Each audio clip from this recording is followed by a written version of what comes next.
विद्यार्थी मित्रांनो, गणित भाग 1 मॅथ्स पार्ट फर्स्टचा दुसरा जो पार्ट आहे क्वाड्रॅटिक इक्वेशन वर्ग समीकरणे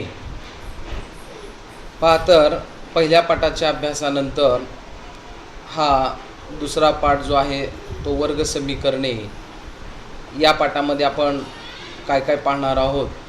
थोडंसं let study. We have to introduce with the definition of quadratic equation. वर्ग समीकरणाची ही व्याख्या आपल्याला जाणून घ्यायचं आहे. त्याच्यानंतर ही वर्ग समीकरणे, how to solve the such type of quadratic equations, methods of solving the quadratic equations. तर वर्ग समीकरणे सोडवण्याच्या पद्धतींचा आपल्याला अभ्यास करायचा आहे. And afterwards nature of roots of quadratic equation, वर्ग समीकरणांच्या मुळांचं स्वरूप काय असेल त्याच्याबद्दलही आपल्याला या पाठामध्ये अभ्यास करायचा आहे. त्याच्यानंतर is there relation between roots of quadratic equation and the coefficients of the terms. तर वर्ग समीकरणातील पदाचा जो सहगुणक आहे आणि वर्ग समीकरणांची मुळे याच्यामध्ये काही परस्पर संबंध आहे का तोही आपणाला जाणून घ्यायचा आहे. त्याच्यानंतर पहिल्या पाठाप्रमाणेच याही पाठामध्ये आपणाला ॲप्लिकेशन्स ऑफ क्वाड्रॅटिक इक्वेशन, वर्ग समीकरणांच्या या समीकरणाचं वर्ग समीकरणाचं उपयोजन याच्यावरचाही अभ्यास आपणाला याच्यामध्ये करायचा आहे. तर विद्यार्थी मित्रांनो, पहिल्यांदा वर्ग समीकरणे आपणाला जाणून घेण्यापूर्वी गेल्या वर्षी आपण इयत्ता 9वीमध्ये रेषीय बहुपदी, वर्गीय बहुपदी, घन बहुपदी यांचा अभ्यास आपण केला होता है ना. In previous standard we have studied the linear polynomials, quadratic polynomials, cubic polynomials. मग या रेषीय समीकरण म्हणजे मागच्या पाठामध्ये आपण दोन चलातील रेषीय समीकरणे, लिनियर इक्वेशन्स असं ज्या वेळेला आपण म्हणत होतो त्यावेळेला तुम्हाला मी लक्षात आणून दिलेलं होतं की चलाचा घातांक जर एक असेल, if the index of the variable in each term is 1 है ना, असं म्हटल्यानंतर त्यावेळेला लिनियर हा शब्द जो आहे तो कशासाठी आलेला आहे याची आपण ओळख करून घेतलेलं होतं, बरोबर आहे. तसंच लिनियर पॉलिनॉमियल, तर ज्या बहुपदीची कोटी, we have studied the degree of polynomial. We know that what is the degree of polynomial. बहुपदीची कोटी म्हणजे काय, तर चलाचा, त्या बहुपदीतील चलाचा जो सर्वोच्च घातांक आहे त्या सर्वोच्च घातांकाला पण त्या बहुपदीची कोटी. The highest index of the variable in the polynomial is term as degree of polynomial, बरोबर आहे. मग ज्या पॉलिनॉमियलमध्ये इथं डिग्री जी आहे ती 1 असेल तर त्याला आपण लिनियर पॉलिनॉमियल असं म्हणतो, बरोबर आहे. हा शब्द जो आहे लिनियर, हा शब्द जो आहे तो चलाच्या घातांकाशी आहे ना संबंधित आहे.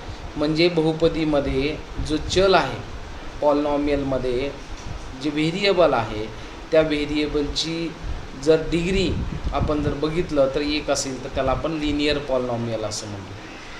त्याच्यानंतर क्वाड्रॅटिक पॉलिनॉमियल, बरोबर आहे, कारण आपला जो पाठ आहे तो क्वाड्रॅटिक इक्वेशन असल्यामुळं क्वाड्रॅटिक पॉलिनॉमियल काय आहे हे आपल्याला जाणून घेणं आवश्यक आहे.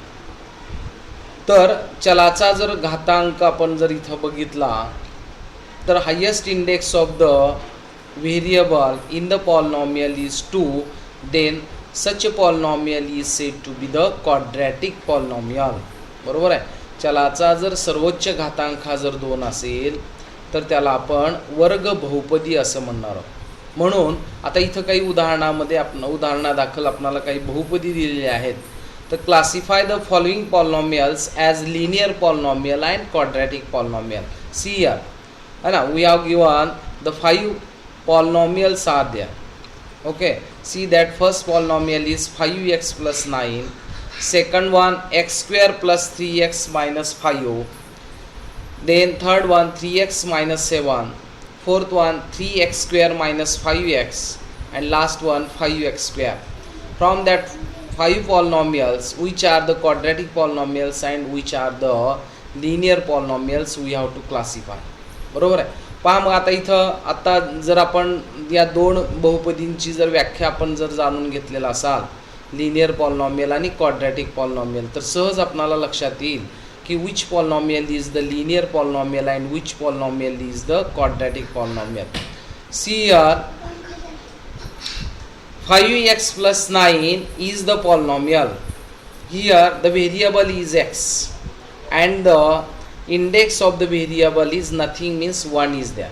Okay, 5x plus 9 means the degree of this polynomial is 1, therefore this polynomial is a linear polynomial. Means we can write that polynomial in the box of linear polynomial. Then afterwards x square plus 3x minus 5, the degree of these polynomials means the index of the, see here, the index of the variable, the highest index of the variable is 2, therefore this is the quadratic polynomial. Means second one is the quadratic polynomial. Third one 3x minus 7, see here, the degree of this polynomial is 1, means this is also a linear polynomial. Fourth one 3x square minus 5x is the quadratic polynomial. 5x square is again a quadratic polynomial. म्हणजे आपल्या लक्षात आलेलं आहे की linear polynomial आणि quadratic polynomial या दोन व्याख्या आपण जाणून घेतल्यानंतर कोणत्या बहुपदीला आपण रेषीय बहुपदी म्हणायचं आणि कोणत्या बहुपदीला आपण वर्गीय बहुपदी म्हणायचं हे आपल्या लक्षात आलेलं आहे. त्याच्यामुळं आहे ना की इथं आपणाला अशापैकी जर कितीही बहुपदे आपणाला जर दिलेल्या असतील तर त्या लिनियर पॉलिनॉमियल आहेत का क्वाड्रॅटिक पॉलिनॉमियल आहेत हे आपणाला सहज ओळखता येईल. बरोबर आहे. त्याच्यानंतर मग आता या क्वाड्रॅटिक पॉलिनॉमियलचा संबंध आपणाला क्वाड्रॅटिक इक्वेशनशी आहे. पहिल्या पाठामध्ये आपण ज्या वेळेला इक्वेशन हा शब्द आपण पाहत होतो त्यावेळेलाच आपण म्हटलेलं होतं आहे ना की इक्वेशन म्हटलं की इक्वेशनला दोन बाजू आले, एक डावी बाजू एक उजवी बाजू, left hand side right hand side, म्हणजे आहे ना या बरोबर चिन्हाने जर जोडलेल्या असतील. तसंच इथं वर्गीय बहुपदी ज्या वेळेला बरोबर चिन्हाने जोडलेली असेल आणि त्याची किंमत जर शून्याबरोबर जर दाखवलं तर त्यालाच आपण वर्ग बहुपदी असं म्हटलेलं आहे. बरोबर आहे. मग आता इथं थोडंसं त्या वर्ग बहुपदीकडं जाण्यापूर्वी किंवा वर्ग समीकरणाची व्याख्या आपण जाणून घेण्यापूर्वी पुन्हा थोडंसं आपणाला इथं या वर्गीय बहुपदीमध्ये जी पदं आहेत तर त्या पदांना आपण विशिष्ट नावाने आपण ओळखणार आहोत. बरोबर आहे. मीन्स आहे ना quadratic term, middle term, constant term असे शब्द तुम्हाला नेहमीच ऐकायला मिळणार आहेत या पाठामध्ये.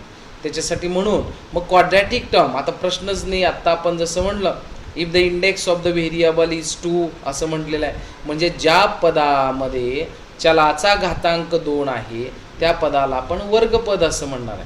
Means the index of the variable is 2, then that term is said to be the quadratic term. Okay. And see that if the middle term means त्या दोन पदाच्या दरम्यान असल्यामुळं आपण त्याला मिडल टर्म असं देखील म्हणूया. कदाचित काही वेळेला आपणाला त्याला लिनियर टर्म असं सुद्धा म्हणावं लागेल. लिनियर टर्म आत्ताचं जे आपण लिनियर बहुपदी म्हटलं तर त्याच्यावरून लिनियर टर्म असं म्हणता येईल. कोइफिशियंट्स of the linear term. And last term is the constant term, म्हणजे चलाच्या किमतीमध्ये जर काही बदल झाला तर त्या पदाच्या किमतीमध्ये काहीच बदल होत नाही तर त्याला आपण कॉन्स्टंट टर्म असं म्हणतो. बरोबर आहे. म्हणून आता इथं थोडंसं अजून आपणाला इथं ज्या बहुपदी दिलेल्या आहेत तर लेट्स रिकॉल म्हणून इथं आपणाला थोडासा ॲक्टिव्हिटीचा भाग दिलेला आहे तर तोही आपण जाणून घेऊया. तर x square plus 3x minus 5 is the polynomial आहे ना, इज द क्वाड्रॅटिक पॉलिनॉमियल. आता आपण थोडंसं आपण बदल करूया त्याच्यामध्ये आता बोलण्यामध्ये की लिनियर पॉलिनॉमियलकडून आपण क्वाड्रॅटिक पॉलिनॉमियलकडे आलो आपण. मग x square plus 3x minus 5 is the quadratic polynomial. Second one is also 3x square minus 5x is the quadratic polynomial. 5x square is also a quadratic polynomial. मग आता इथं या ज्या बहुपद्या दिलेल्या आहेत तर या बहुपदीला आपण आहे ना कोइफिशियंट्स ऑफ एक्स स्क्वेअर बघा, see the first polynomial, second polynomial and third polynomial. From that कोइफिशियंट्स of the x square means the coefficients of the quadratic term. बरोबर आहे. तर वर्गपदाचा सहगुणक in the first polynomial the coefficients of the x square is nothing, means 1 is there. That's why